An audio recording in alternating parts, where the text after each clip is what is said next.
ಏನಿದೆ ಇದು ಉದ್ಘಾಟನೆಗೆ ಇದ್ರ ಬಗ್ಗೆ ಒಂದು 2 ನಿಮಿಷದಲ್ಲಿ ನಾನು ಟೆಕ್ನಾಲಜಿ ಪರಿಚಯ ಮಾಡಿಕೊಟ್ಬಿಡ್ತೀನಿ. ಇದರ ಅವಶ್ಯಕತೆ ಏನಿತ್ತು, ಇದು ನಾವೇನು ಮಾಡಿದ್ವಿ ಅಂತ. ಇವತ್ತಿನವರೆಗೆ ನಮ್ಮ ದೇಶದಲ್ಲಿ ಏನು ಸೋಷಿಯಲ್ ಮೀಡಿಯಾ ಅಪ್ಲಿಕೇಶನ್ಗಳಿದ್ದಾವೆ, Facebook, Instagram, WhatsApp, Twitter, LinkedIn, ಯಾವನ್ನೇ ತಗೊಳ್ಳಿ, ಯಾವ ನಮ್ಮ ದೇಶದಲ್ಲ ಸೋಷಿಯಲ್ ಮೀಡಿಯಾ ಅಪ್ಲಿಕೇಶನ್. ನಮ್ಮ ಇಡೀ ಡಾಟಾನ ನಾವು ಸೋಷಿಯಲ್ ಮೀಡಿಯಾ ಬೇರೆ ದೇಶಕ್ಕೆ ನಾವು ತೆರ್ಕೊಂಡ್ಬಿಟ್ಟಿದ್ದೀವಿ.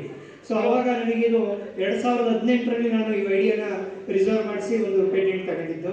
ಅವಾಗಿಂದ ಇದರಲ್ಲಿ ವರ್ಕ್ ಮಾಡ್ತಾ ಕೊನೆಗೂ 2025ರಿಂದ ಇದನ್ನು ನಾವು ಚಾಲ್ತಿಗೆ ತರೋಣ ಅಂತ ಅದು ಕಲ್ಯಾಣ್ ಅವರ ಸಹಕಾರದಿಂದ ಅದು ಕೈಗೂಡ್ತು. ಇದು ಇವತ್ತಿಗೆ ಪಬ್ಲಿಕ್ ಯೂಸೇಜಿಗೆ ಅವೈಲೇಬಲಿಗೆ ಬಂತು. ಸೊ ನಮ್ಮ ದೇಶದ ಆ್ಯಪ್, ನಮ್ಮ ದೇಶದ ಸೋಷಿಯಲ್ ಮೀಡಿಯಾ ಆ್ಯಪ್ ನಾವು ಕ್ರಿಯೇಟ್ ಮಾಡಬೇಕು. ಅದು ಚಿಕ್ಕಮಗಳೂರನ್ನ ಅಂತ ಒಂದು ಟೈರ್ 3 ಸಿಟಿಯಲ್ಲಿ ನಾವು ಡೆವಲಪ್ ಮಾಡಬೇಕು ಅನ್ನೋದು ನಮ್ಮದು ದೃಢ ಸಂಕಲ್ಪ ಇತ್ತು. ಅಲ್ಲಿ ಎಂಪ್ಲಾಯ್ಮೆಂಟ್ ಆಪರ್ಚುನಿಟಿ ಕ್ರಿಯೇಟ್ ಮಾಡಬೇಕು ಅನ್ನೋ ಒಂದು ದೃಢ ಮನಸ್ಸಿಂದ ಅದು ಎಲ್ಲದೂ ಒಂದು ಒಳ್ಳೆಯ ಕೆಲಸ ಆಗಬೇಕು ಅಂದರೆ ಎಲ್ಲ ಒಂದು ಟೈಮ್ ಕೈಗೂಡ್ತವೆ. ನನಗೆ ನಮ್ಮ ಅವ್ರದ್ದು ವಿಷನರಿ ಅವರು ಚಿಕ್ಕಮಗಳೂರಲ್ಲೂ ಒಂದು ಎಂಪ್ಲಾಯ್ಮೆಂಟ್ ಆಪರ್ಚುನಿಟಿ ಕ್ರಿಯೇಟ್ ಮಾಡಬೇಕು ಅನ್ನೋದು ಒಂದು ವಿಷನರಿ ಅವರು. ಆ ವಿಷನರಿಯಲ್ಲಿ ಮೊದಲನೇ ಬೆನಿಫಿಷಿಯರಿ ನಾನು ಒಂದು ಐಡಿಯಾ ಹೇಳಿದ್ದು ಹಿಂಗೆ ಮಾಡಬೇಕು ಅಂತ. ಇಲ್ಲ ನೀವು ಮಾಡು, ನಮ್ಮ ಹುಡುಗ ನೀನು ಅದು ಏನು ಸಹಕಾರ ಬೇಕು ಅಂತ ಹೇಳಿದ್ರು. ಅದೇ ಕೂಡಲೇ 2025ರಿಂದ ಇದನ್ನು ರಿಯಲ್ ಟೈಮಲ್ಲಿ ಇಂಪ್ಲಿಮೆಂಟ್ ಮಾಡೋಕ್ಕೆ ಸ್ಟಾರ್ಟ್ ಮಾಡಿದ್ವಿ. ಸೊ ಅದು ಇವತ್ತಿಗೆ ಲೈವ್ ಆಗ್ತಾ ಇದೆ. ಸೊ ಹಾಗಾಗಿ ಇದರಲ್ಲಿ ಬಹುಮುಖ್ಯವಾಗಿ ನಾವು ಈ ಫೇಸ್ಬುಕ್, ಇನ್ಸ್ಟಾಗ್ರಾಮ್ ಏನು ಇವುಗಳು ಇದ್ದಾವೆ, ಇವುಗಳಲ್ಲಿ ಇಲ್ದಿರೋ ಫೀಚರ್ಸ್ ಅವನ್ನ ನಾವಿಲ್ಲಿ ಡೆವಲಪ್ ಮಾಡಿ ಒಂದು ಯೂತ್ಸ್ನ ಅಟ್ರಾಕ್ಟ್ ಮಾಡೋಕ್ಕೆ ಸೆಲ್ಫಿ ಅಥವಾ ಸೆಲ್ಫ್ ಟ್ಯಾಲೆಂಟ್ ಅದನ್ನ ಎಕ್ಸಿಬಿಟ್ ಮಾಡೋಕ್ಕೆ ಅಂತ ಒಂದು ಡೆಡಿಕೇಟೆಡ್ ಪ್ಲಾಟ್ಫಾರ್ಮ್ ಕ್ರಿಯೇಟ್ ಮಾಡಿದ್ದೀವಿ. ಜೊತೆಗೆ ನಮ್ಮ ಫ್ರೆಂಡ್ ಸರ್ಕಲ್ಗಳು ಅದಕ್ಕೆ ರೇಟಿಂಗ್ ಕೊಡ್ಬೋದು. ಏನು ಇವತ್ತು ಸೆಲ್ಫಿ ಆಫ್ ದಿ ಕ್ಯಾಂಪಸ್ ಯಾರು, ಸೆಲ್ಫಿ ಆಫ್ ದಿ ನಮ್ಮೂರು ಯಾರು, ಈ ಥರ ನೋಡ್ತಾ ಹೋಗ್ಬೋದು. Self talent or selfie. ಇನ್ನೊಂದು ವಿಸಿಬಿಲಿಟಿ ಎನ್ಹಾನ್ಸ್ಮೆಂಟ್. ಬಿಸ್ನೆಸ್ ಮಾಡೋರಿಗೆ ಬೇಕಾಗಿರೋದೆ ಅವರ ಪ್ರಾಡಕ್ಟ್ ಅಥವಾ ಸರ್ವಿಸ್ನ ಲೋಕಲಿ ತೋರ್ಸೋಕ್ಕೆ. ಸೊ ಇವತ್ತು ನಾವು ಲಕ್ಷಾಂತರ ರೂಪಾಯಿ ಕಟ್ತಾ ಇದ್ದೀವಿ ಫೇಸ್ಬುಕ್, ಇನ್ಸ್ಟಾಗ್ರಾಮಿಗೆ, ಬಟ್ ನಮಗೆ ನಮ್ಮ ಒಂದು ಲೋಕಲ್ ಜನನ ರೀಚ್ ಆಗಕ್ಕೆ ಆಗ್ತಿಲ್ಲ. ಸೊ ಅದಕ್ಕೋಸ್ಕರ ಇದರಲ್ಲಿ ವಿಸಿಬಿಲಿಟಿ ಎನ್ಹಾನ್ಸ್ಮೆಂಟ್ಗೋಸ್ಕರ ಇದು ಒಂದು ಧ್ಯೇಯ ಅದಿಡ್ಕೊಂಡು ಡೆವಲಪ್ ಮಾಡಿದ್ದೀವಿ. 3ನೇದು ಕಮ್ಯುನಿಕೇಶನ್ ಪ್ರಾಬ್ಲಮ್. ಇವತ್ತಿಗೆ ಯಾವುದೇ ನಮ್ಮ ದೇಶದಲ್ಲಿ ಯಾವುದೇ ಒಂದು ಟೆಕ್ನಾಲಜಿ ಇಲ್ಲ. ಅಟ್ ಎ ಟೈಮ್ ನಾವು ಒಂದು 10-20 ಸಾವಿರ ಜನಕ್ಕೆ ರೀಚ್ ಆಗೋಕ್ಕೆ, ಕಮ್ಯುನಿಕೇಟ್ ಮಾಡೋಕ್ಕೆ ಆ ಟೆಕ್ನಾಲಜಿನೇ ಇದರಲ್ಲಿ ಡೆವಲಪ್ ಮಾಡಿದ್ದೀವಿ. ಅದು ವಿತ್ ಸರ್ಕಾರದ ರೂಲ್ಸ್ ಏನು ಬರ್ತವೆ, rules and regulation, privacy policy, end-to-end encryption, ಈ ಥರ ಎಲ್ಲದನ್ನೂ ಗಣನೆಗೆ ಇಟ್ಕೊಂಡು ಒಂದು ರೀಚ್ ಕಮ್ಯುನಿಕೇಷನ್ಗೋಸ್ಕರ ಒಂದು ಡೆವಲಪ್ ಮಾಡಿರೋ ಒಂದು ಆಪ್ಷನ್ ಕೂಡ ಇದರಲ್ಲಿ ಉಂಟು. So visibility, self talent, communication, ಈ 3 ಧ್ಯೇಯ ಇಟ್ಕೊಂಡು ಇದನ್ನು ಇವತ್ತು ಜನಸಾಮಾನ್ಯರಿಗೆ ಅವೈಲೇಬಲ್ ಆಗಂಗೆ ಮಾಡಿದ್ದೀವಿ. ಇನ್ನು ಮುಂದೆ ನಿಮ್ಮೆಲ್ಲರ ಸಹಕಾರ ಬೇಕು. ನಮ್ಮ ದೇಶದ್ದು ನಮ್ಮದು ಅನ್ನೋ ಒಂದು ಅಭಿಮಾನದಲ್ಲಿ ಇದನ್ನು ಬೆಳೆಸಬೇಕು ಅಂತ ನಿಮ್ಮನ್ನೆಲ್ಲ ಕೈ ಮುಗಿದು ಕೇಳ್ಕೊಳ್ತಾ ಇದ್ದೀನಿ. ಇವತ್ತು ನನಗೆ ತುಂಬ ಖುಷಿಯಾದ ದಿನ. ಇವತ್ತು ಈ ಕಣ್ಣಲ್ಲಿ ನೀರೇ ಬಂದ್ಬಿಡುತ್ತೆ. ಇದು ನಮ್ಮದು 8-10 ವರ್ಷದ ಕನಸದು ಇವತ್ತು ಚಾಲ್ತಿಗೆ ಬರ್ತಾ ಇದೆ ಅಂದರೆ ಅದು ದೇವರ ಆಶೀರ್ವಾದ. ಆಮೇಲೆ ನನ್ನ ಗುರುಗಳು ಅಂತ ಒಂದು 5-6 ವರ್ಷದಿಂದ ನಮ್ಮ ಗುರುಗಳು ಹೋಗ್ತಾ ಇದ್ದೆ ಅವ್ರ ಬಳಿ. ಇವತ್ತು ಅವರ ಸಾನ್ನಿಧ್ಯದಲ್ಲಿ ಮಾಡ್ತಾ ಇರೋದು ನನಗೆ ಇನ್ನೂ ಖುಷಿ. ಇವತ್ತು ತುಂಬ ನಮ್ಮ ಸಮಾಜದ ಪ್ರಮುಖರು ಮತ್ತು ರೋಲ್ ಮಾಡೆಲ್ಗಳು ಇವತ್ತು ವೇದಿಕೆ ಮೇಲೆ ಇದ್ದಾರೆ. ಅವರೆಲ್ಲರ ಆಶೀರ್ವಾದದಿಂದ ಇದು ಇವತ್ತು ಚಾಲ್ತಿಗೆ ಬರ್ತಾ ಇದೆ. ಎಲ್ಲರಿಗೂ ನನ್ನ ಧನ್ಯವಾದಗಳು. ಕೈ ಮುಟ್ಟಿ ಕೇಳ್ತಾ ಇದ್ದೀನಿ. ಎಲ್ಲರೂ ಇದನ್ನು ಬೆಂಬಲಿಸಿ, ನೀವು ಬಳಸಿ. ಇದಕ್ಕೆ ಯಾವುದೇ ದುಡ್ಡಿಲ್ಲ, ಏನಿಲ್ಲ. ಇವತ್ತು ಮನುಷ್ಯ ಸ್ಕ್ರೀನ್ ಟೈಮಲ್ಲೇ ಸುಮಾರು ಹೊತ್ತು ಕಳೀತಾ ಇರೋದು. ಅದನ್ನು ನಮ್ಮ ಆ್ಯಪಲ್ಲಿ ನೀವು ಕಳೀರಿ ಅಂತ ಕೇಳ್ಕೊಂಡು ನಾನು 2 ಮಾತುಗಳನ್ನ ಮುಗಿಸ್ತಾ ಇದ್ದೀನಿ. ಫರ್ದರ್ ಪ್ರೋಗ್ರಾಮ್ ಲಾಂಚ್ ವಿಡಿಯೋದಲ್ಲಿ ಎಲ್ಲ ಡೀಟೇಲ್ಸ್ ಕೂಡ ಬರುತ್ತೆ. ಇವತ್ತೊಂದು ಐತಿಹಾಸಿಕ ದಿನ. ದೊಡ್ಡ ಒಂದು ಕಾರ್ಯಕ್ರಮವನ್ನು ರಾಜ್ಯಕ್ಕೆ ಇಡೀ ದೇಶಕ್ಕೆ ಬಂತಹ ದೊಡ್ಡ ಒಂದು ಆ್ಯಪನ್ನು ನಮ್ಮ ಸ್ನೇಹಿತರು ಮಾಡಿದ್ದಾರೆ. ಕರ್ನಾಟಕಕ್ಕೆ ಮಾತ್ರ ಅಲ್ಲ, ನಮ್ಮ ಚಿಕ್ಕಮಗಳೂರು ಜಿಲ್ಲೆಯ ಸ್ನೇಹಿತರಿಗೆ ನಮ್ಮ ಅಭಿನಂದನೆಗಳನ್ನು ಸಲ್ಲಿಸ್ತಾ ಇದ್ದೇವೆ. ನಾವು ಬರುವ ಮುಂಚೆ ಈ ಕಾರ್ಯಕ್ರಮದ ಬಗ್ಗೆ ಹೆಚ್ಚು ಮಾಹಿತಿ ಕೂಡ ಇರಲಿಲ್ಲ. ಸ್ನೇಹಿತ ಕಲ್ಯಾಣ್ ಕುಮಾರ್ ಅವರು ಈ ಕಾರ್ಯಕ್ರಮಕ್ಕೆ ಬರಬೇಕಂತ ಹೇಳಿದ್ರು. ಇವತ್ತು ಬೆಳಿಗ್ಗೆ ಕೆಲವು ವಿಚಾರಗಳನ್ನು ಅವರು ನಮ್ಮ ಹತ್ರ ಹಂಚಿಕೊಂಡ್ರು. ನಿಜವಾಗ್ಲೂ ಒಂದು ಒಳ್ಳೆಯ ಆ್ಯಪನ್ನು ಮಾಡಿ ಆ ದೇಶದ ಜನ ಇದಕ್ಕೆ ಹೆಚ್ಚು ಒತ್ತನ್ನು ಕೊಡುವ ಮೂಲಕ ಇವತ್ತೇನು ಫೇಸ್ಬುಕ್, ಇನ್ಸ್ಟಾಗ್ರಾಮ್ ಹಾಗೂ ಟ್ವಿಟರ್ ಮೂಲಕ ನಾವು ಹಲವಾರು ವಿಚಾರ ತಿಳ್ಕೊಳ್ತೀವಿ, ಹಂಚ್ಕೊಳ್ತೀವಿ. ಇವತ್ತು ಸೆಲ್ಫಿ ಬುಕ್ ಮೂಲಕ ಇದಕ್ಕೆ ಹೆಚ್ಚು ಶಕ್ತಿವಂತ ಕೆಲಸ ನೀವು ಮಾಡೋದು ಹೇಳೋದು ಬಯಸ್ತಾ ಇದ್ದೇವೆ. ಈ ಆ್ಯಪ್ಗೆ ಶುಭವನ್ನು ಕೋರ್ತಾ ಈ ಆ್ಯಪ್ ಮೂಲಕ ಸಮಾಜದ ಎಲ್ಲ ವರ್ಗದವರಿಗೆ ಇದು ತಲುಪಲಿ. ಇದ್ರ ಮೂಲಕ ಹಲವಾರು ವಿಷಯಗಳನ್ನ, ಹಲವಾರು ಚರ್ಚೆಗಳನ್ನ, ಹಲವು ಮಾಹಿತಿಗಳು ಜನರಿಗೆ ಸಿಗಲಿ. ಅದನ್ನು ಕೂಡ ವಿಶೇಷವಾಗಿ ಯುವಕರಿಗೆ ಈ ಆ್ಯಪ್ ಮೂಲಕ ಸಾಕಷ್ಟು ವಿಚಾರಗಳನ್ನು ತಿಳ್ಕೊಳ್ಳೋ ರೀತಿಯಲ್ಲಿ ಈ ಆ್ಯಪ್ ಇಂದ ಹೆಚ್ಚಿನ ರೀತಿಯಲ್ಲಿ ಕೆಲಸ ಮಾಡುತ್ತೆ ಅಂತ ವಿಶ್ವಾಸವನ್ನು ವ್ಯಕ್ತಪಡಿಸ್ತಾ, ಇವತ್ತು ಈ ಸಾನ್ನಿಧ್ಯವನ್ನು ವಹಿಸಿದಂತಹ ಪರಮ ಪೂಜ್ಯ ವಿನಯ ಗುರುಜಿಯವರ ಇವತ್ತು ಅಧ್ಯಕ್ಷತೆಯಲ್ಲಿ ಕಾರ್ಯಕ್ರಮವನ್ನು ತಾವು ಇಟ್ಕೊಂಡಿದ್ದೀರಾ. ಅದೇ ಒಂದು ದೊಡ್ಡ ಸಂದೇಶ.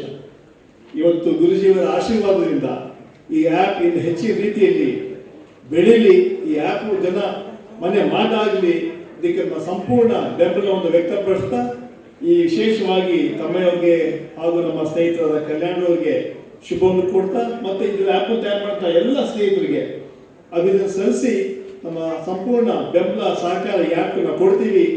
ಪ್ರತಿಯೊಬ್ಬರು ಕೂಡ ಈ ಆ್ಯಪನ್ನು ಬಳಸ್ಕೊಂಡು ದೊಡ್ಡ ಒಂದು ಸಂದೇಶ ನಾವು ಕೊಡಬೇಕಂತ ಮಾತನ್ನ ಹೇಳಿ ನನ್ನ ಎರಡು ಮಾತುಗಳನ್ನು ಮುಗಿಸ್ತಾ ಇದ್ದೀನಿ. ನಮಸ್ಕಾರ. ಬೆಂಗಳೂರಿನಲ್ಲಿ ಸೆಲ್ಫಿ ಬುಕ್ ಎಂಬ ಮೊಬೈಲ್ ಅಪ್ಲಿಕೇಶನ್ ಉದ್ಘಾಟನಾ ಸಮಾರಂಭದ ದಿವ್ಯ ಸಾನ್ನಿಧ್ಯವಂತ ಅವರು ಶ್ರೀ ವಿನಯ್ ಗುರುಜಿ ಅವರಿಗೆ ನಮಸ್ಕರಿಸುತ್ತಾ, ಕಾರ್ಯಕ್ರಮದ ಅಧ್ಯಕ್ಷರು ಆತ್ಮೀಯರಾದ ಶ್ರೀ SD ತಮ್ಮಣ್ಣವರೇ, ಈಗ ತಾನೇ ನಮ್ಮೆಲ್ಲ ಉದ್ದೇಶ ಮಾತಾಡಿದಂಥ MLCಗಳಾದ ಶ್ರೀ ಸಮೀನ್ ಅಮ್ಮಜಿ ಅವರೇ,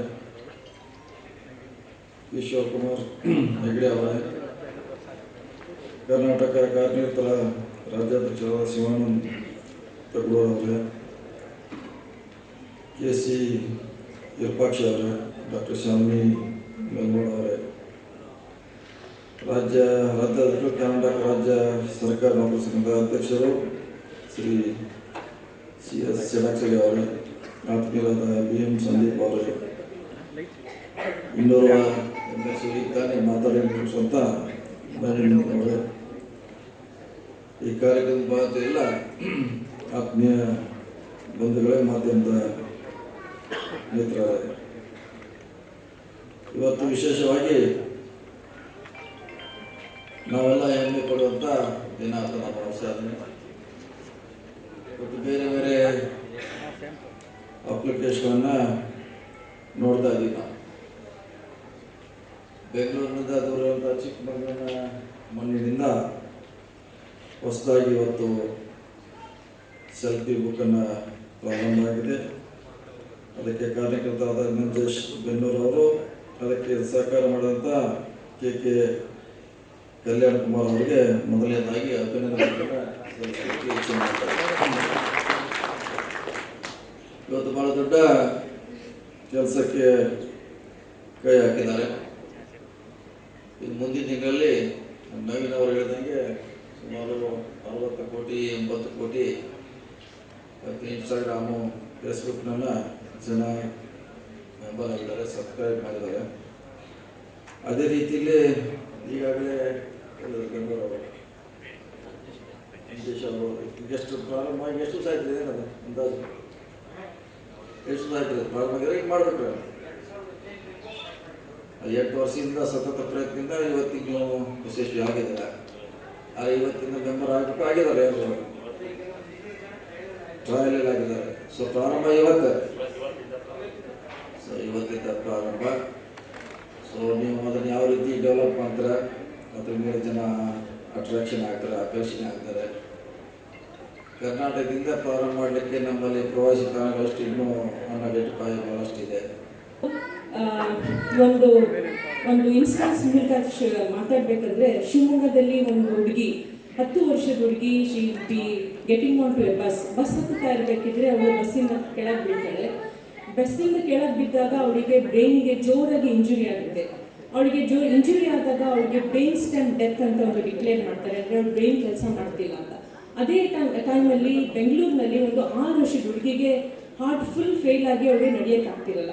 ಅವಳಿಗೆ ಒಂದು ಹಾರ್ಟ್ ಟ್ರಾನ್ಸ್ಪ್ಲಾಂಟ್ ಮಾಡಬೇಕಾಗುತ್ತೆ. ಆ ಟೈಮಲ್ಲಿ ನಾವು ಇಲ್ಲಿಂದ ಒಂದು ಹೆಲಿಕಾಪ್ಟರ್ನ ಚಿಕ್ಕಮಗಳೂರಿಗೆ ತಗೊಂಡೋಗಿ ಅಲ್ಲಿ ಒಂದು ಈ ಆರ್ಗನ್ನ ನಾವು ಏರ್ಲಿಫ್ಟ್ ಮಾಡಿ ಈ ಮಣಿಪಾಲ್ ಹಾಸ್ಪಿಟ್ಲಲ್ಲಿ ಇರುವ ಈ ಸಣ್ಣ 6 ವರ್ಷದ ಹುಡುಗಿಗೆ ಅಳವಡಿಸಿದಾಗ ಆಕೆ ಏನು ಒಂದು 2 ಸ್ಟೆಪ್ ಕೂಡ ತಗೊಳ್ಳೋಕ್ಕೆ ಆಗದೆ ಅಂತ ಇರೋ ಒಂದು ಚಿಕ್ಕ ಮಗು ಇವತ್ತು she is one of the best judo players. ಒಂದು ಹುಡುಗನ್ನು ಹೊಡೆದು ಕೆಳಗಡೆ ಬಿಡಿಸಂತ ಹುಡುಗಿ. ಇದು ನಮ್ಮ ಚಿಕ್ಕಮಗಳೂರಿನ ಕತೆ. ಬಟ್ ಇದನ್ನ ಒಂದು ಈ ಆಪರೇಷನ್ ನಾವು ಏನು ಮಾಡಬೇಕಿದ್ರೆ we have to integrate many stakeholders. ಇಲ್ಲಿ ಜಾರಕಿಹೊಳಿ ಸರ್ ಹೇಳಿದರೆ ಅವ್ರಿಗೆ ಏವಿಯೇಷನ್ ಇದೆ, he also understand how many elements come into place to make one airlift happen. ಎಂಥದ್ರಲ್ಲಿ ನಾವು ಒಂದು ಮೆಡಿಸನ್ ಮತ್ತು ಏವಿಯೇಷನ್ ಎರಡು ಇಂಟಿಗ್ರೇಟ್ ಮಾಡಿ, ಜೊತೆಗೆ ಟೆಕ್ನಾಲಜಿ ಕೂಡ ಇಂಟಿಗ್ರೇಟ್ ಮಾಡಿ, plus we coordinate with hospitals, land ambulances, ATC, ADC, DGCA, ಸುಮಾರು ಈ ಥರ ಪರ್ಮಿಷನ್ಸ್ಗಳನ್ನ ತಗೊಂಡು ಜೊತೆಗೆ ಗ್ರೀನ್ ಕಾರಿಡಾರ್ ಕೂಡ ಕ್ರಿಯೇಟ್ ಮಾಡಿ ಇದೊಂದು ಆಪರೇಷನ್ಸ್ನ 8 ಗಂಟೆಗಳ ಕಾಲ ಅವ್ನು ಮಾಡಬೇಕಾಗುತ್ತೆ. 10 ನಿಮಿಷದ ಆಪರೇಷನ್ ಇದ್ರು. ಆ್ಯಪ್ನ ಸೆಲ್ಫಿ ಬುಕ್ನ ಉದ್ಘಾಟನೆಗೆ ಆಶೀರ್ವಾದಿಸಲು ಚಿಕ್ಕಮಗಳೂರು ಹಾಗೂ ಕರ್ನಾಟಕ ರಾಜ್ಯದಿಂದ ವಿವಿಧ ಭಾಗಗಳಿಂದ ಬಂದಿರತಕ್ಕಂಥ ಎಲ್ಲ ಪ್ರಮುಖ ವ್ಯಕ್ತಿಗಳು ಮತ್ತು ಚುನಾಯಿತ ಪ್ರತಿನಿಧಿಗಳಾದ ತಮಗೆಲ್ಲರಿಗೂ ಒಂದು ನನ್ನ ಅನಂತ ನಮಸ್ಕಾರಗಳನ್ನು ಮೊದಲು ತಿಳಿಸಲಿಕ್ಕೆ ಬಯಸ್ತಾ ಇದ್ದೇನೆ. ಈಗಾಗಲೇ ಈ ಸೆಲ್ಫಿ ಬುಕ್ ಬಗ್ಗೆ ಎಲ್ಲರೂ ವಿವರವಾಗಿ ಹೇಳಿದ್ದಾರೆ. ಅದನ್ನು ನಂಜೇಶ್ ಬೆಣ್ಣೂರವರು ಅವರೊಬ್ಬರು ಸಾಫ್ಟ್ವೇರ್ ಇಂಜಿನಿಯರ್ ಆಗಿ AIT ಕಾಲೇಜಿನಲ್ಲಿ ಉಪನ್ಯಾಸಕರಾಗಿ ಕೆಲಸ ಮಾಡ್ತಾ ಅದರ ಬಗ್ಗೆ ಒಂದು ಹೊಸ ಅಪ್ಲಿಕೇಶನ್ ಮಾಡಿದ್ದೇನೆ, ಅದನ್ನು ಲಾಂಚ್ ಮಾಡಲಿಕ್ಕೆ ಸಹಕಾರ ಬೇಕು ಅಂದಾಗ ಅದು ಕಲ್ಯಾಣ್ ಕುಮಾರ್ ಮತ್ತು ನಾವು ಸಹಕಾರವನ್ನು ಕೊಟ್ಟಿದ್ದರಿಂದ ಅವರು ಇವತ್ತು ಏನು ವಿದೇಶಿ ಕಂಪನಿಗಳಾದ ಫೇಸ್ಬುಕ್ ಮತ್ತು ವಾಟ್ಸ್ಯಾಪ್ಗಳಿಗೆ ಸರಿಸಮಾನವಾಗಿ ಅದರಲ್ಲಿ ಇಲ್ಲದಿರ್ತಕ್ಕಂಥ ವಿಶೇಷವಾದ ಅಂಶಗಳನ್ನು ಹುಡುಕಿ ಇವತ್ತು ವಿಶ್ವ ಸಾಮಾಜಿಕ ಮಾಧ್ಯಮ ದಿನದಂದು ಈ ಸೆಲ್ಫಿ ಬುಕ್ಕನ್ನು ರಿಲೀಸ್ ಮಾಡಿದ್ದಕ್ಕೆ ಆ ತಂಡಕ್ಕೆ ನಾನು ಅಭಿನಂದನೆಗಳನ್ನು ಸಲ್ಲಿಸಲಿಕ್ಕೆ ಬಯಸ್ತಾ ಇದ್ದೇನೆ. ಇವತ್ತು 6-7 ವರ್ಷದಿಂದ ನನಗೆ ನಂಜೇಶ್ ಪರಿಚಯ. ಒಂಥರ ಆ್ಯಕ್ಟಿವ್ ಪರ್ಸನ್. ಗುರುಗಳು ಹೇಳೋ ಒಂದು ಮಾತಿದೆ, instead of constructing the building, construct the human brains. ಇಲ್ಲಿ ಕೂತಿರೋ ಎಲ್ಲರೂ ಸಾಧಕರೇ. ನಮ್ಮ ಕಿಶನ್ ಹೆಗ್ಡೆ ಅವರು ಲೈಫ್ ಲೈನ್ ಮೂಲಕ ಇಡೀ ಚಿಕ್ಕಮಗಳೂರಿನ ನಿರುದ್ಯೋಗ ತೆಗಿಲಿಕ್ಕೆ ಲೈಫ್ ಲೈನೇ ಕೊಟ್ಟಿದ್ದಾರೆ. ಇಲ್ಲಿ 24 ನಮ್ಮ ಚಿಕ್ಕಮಗಳೂರಿನ ಜಂಚಡಿ ಟಾಟಾ ಅಂತ ಹೇಳಿ 24/7 ವರ್ಕ್ ಮಾಡ್ತಾರೆ. ನನ್ನ PSCನ ಕಸಿನ್ ಒಬ್ಬ ಇದ್ದಾರೆ, ವಿಕಾಸ್ ಅಂತ ಹೇಳಿ. ಅವನು ಒಂದು ಸಣ್ಣ ಫಾರ್ಮ್ ಇಟ್ಕೊಂಡಿದ್ದ. ಒಂದಿನ ತಮಾಷೆಗೆ ಹೇಳಿದೆ, ನೋಡು ಕಿಶನ್ ಹೆಗಡೆಗಿಂತ ದೊಡ್ಡ ಮಾರಲ್ ಯಾರಿಲ್ಲ, ಗೋ ಹೆಡ್ ಅಂತ ಹೇಳಿ. ಇವತ್ತು ಬೇಗನೆ ಫಾರ್ಮ್ ಅಂತ ಮಾಡಿ ಒಂದೊಂದು 13 ಕೋಟಿದು ಮನೆ ತಗೊಂಡ, ಒಂದು ವಾರದ ಮೊದಲು ವೆಲ್ಫೇರ್ ಕಾರ್ ತಗೊಂಡು. Nothing is impossible. ಸಿದ್ಧಾರ್ಥ ಆಗಲಿ, ಕಿಶನ್ ಅಣ್ಣ ಆಗಲಿ, ಈಗ ನೆಕ್ಸ್ಟ್ ಲಿಸ್ಟಲ್ಲಿ ನಂಜೇಶ್ ಆಗಲಿ, ಕಲ್ಯಾಣ ಕುಮಾರ್ ಆಗಲಿ. ಯಾಕೆ ಇಬ್ಬರ ಹೆಸರು ಹಾಗೆ ಇದೆ. ಕಲ್ಯಾಣ ಕುಮಾರ್ ಇದರ ಜೊತೆಗೆ ಇರೋದ್ರಿಂದ ಕಾಶಿ ಮಾತಾಡ್ತಾ ಹೇಳಿದ್ರು ಅವ್ರು ತಮ್ಮಯ್ಯ ಅಲ್ಲ ಅಣ್ಣಯ್ಯ ಅಂತ. ನಿಜವಾಗ್ಲೂ ಚಿಕ್ಕಮಗಳೂರಲ್ಲಿ ನಾನು ಇಷ್ಟು ದಿನ ನೋಡಿದ್ದೆ ರಾಜಕಾರಣದಲ್ಲಿ, ಮನೆಗೆ ಹೋಗಿ ಪ್ರತಿಯೊಬ್ಬರ ಕಷ್ಟಕ್ಕೆ ಹೆಗಲು ಕೊಡೋರಿದೆಯಲ್ಲ, ಅದು ನಿಜವಾದ ರಾಜಕಾರಣಿ ಅಂತ. ಅದನ್ನು ತಮ್ಮಯ್ಯನ ಇದು ಪಕ್ಷ ಅಂತ ನಾನು ಮಾತಾಡಲಿಲ್ಲ. ಯಾಕಂದರೆ ನಾನು ಪಾಲಿಟಿಕ್ಸನ್ನು ಎಥಿಕ್ಸಿಂದ ನೋಡೋದು. ಯಾವುದೇ ಪಕ್ಷದಲ್ಲಿ ಒಳ್ಳೆ ಗುಣ ಇದ್ರೂ ನಾನು ಗೌರವಿಸ್ತೇನೆ. ಇದು ನಾನು ಗಾಂಧೀಜಿಯಿಂದ ಕಲ್ತಿದ್ದೆ. ಅವ್ರು ಯಾವಾಗಲೂ ಹೇಳ್ತಾರೆ, ಪ್ರತಿಯೊಬ್ಬರಲ್ಲಿ ಯುನಿಕ್ನೆಸ್ ಇರುತ್ತೆ, ಅದನ್ನು ಗುರುತಿಸಿ ಗೌರವ ಕೊಡೋದು ಕಲಿ. ಅದು ನಿನ್ನ ಬೆಳವಣಿಗೆಗೆ ದಾರಿಯಾಗುತ್ತೆ.